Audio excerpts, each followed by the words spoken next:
নমস্কার সবাইকে, কেমন আছেন? আশা করছি ভালো আছেন। আমিও ভালো আছি। আজকে আপনাদের সাথে খুব সহজ একটা হেয়ার প্যাক শেয়ার করব, যেটা করলে মানে আপনার নিজের কাছে এত ফুরফুরা লাগবে আর চুলগুলা এত পরিমাণ শাইন করবে, যেটা বলে বোঝাতে পারবো না। তো চলেন কিভাবে কি করেছি সেটাই আপনাদের সাথে শেয়ার করা যাক।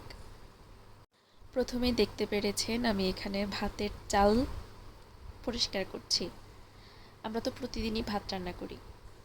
আমরা যে ভাত রান্না করি, চাল তো অবশ্যই পরিষ্কার করতে হয়, কিন্তু আমরা তো রান্না করার সময় চাল পরিষ্কার করতে জলগুলা ফেলে দিই। আর এই জলগুলা যে আমাদের জন্য কত মানে গুরুত্বপূর্ণ, সেটা যদি আপনি এই ভিডিওটা না দেখেন তাহলে মিস করবেন। তো মেইন কথায় আসি। আর মেইন কথাটা হচ্ছে, আমি যে চাল পরিষ্কার করেছি, চালটা আমি 5 মিনিট পানি দিয়ে ভিজিয়ে রেখেছিলাম। আর যে জলটা বের হয়েছে, এটাকে আমরা ময়লা জল বলি, কিন্তু এটা আসলে ওই ময়লা জলই আমাদের চুলের জন্য অনেক বেশি উপকারী। আর এই জলটা আমি ভাতের চাল থেকে ছেঁকে নিয়েছি। আর এই জলে আমি যদি শুধু এই জলটা মুখেও ব্যবহার করি, তাহলে মুখের ময়লাগুলো পরিষ্কার হয়ে যাবে। এটা ত্বকের জন্য অনেক বেশি ভালো। আর হেয়ারের জন্য যেভাবে ইউজ করেছি সেটা তো দেখতেই পেরেছেন। আমি এই চালের জলগুলো নিয়েছি, তারপরে শ্যাম্পু নিয়েছি।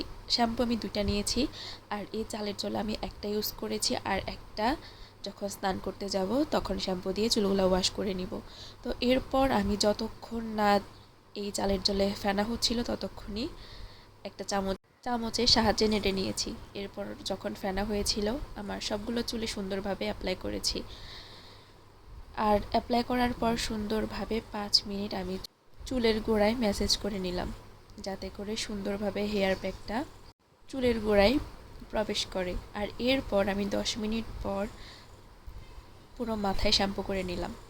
আর যখন আমার চুলগুলো শুকিয়েছিল, এটা হচ্ছে আমার চুলের ফাইনাল লুক। এত পরিমাণ ফুরফুরা লেগেছিল আমার নিজের কাছে। এটা কমপক্ষে 5-6 দিন তো এরকম থাকবেই।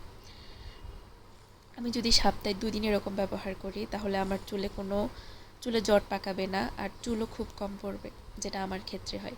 তো ভিডিওটা কেমন লেগেছে অবশ্যই জানাবেন। আর যদি আপনাদের ভালো লাগে, আপনারা অ্যাপ্লাই করতে পারেন।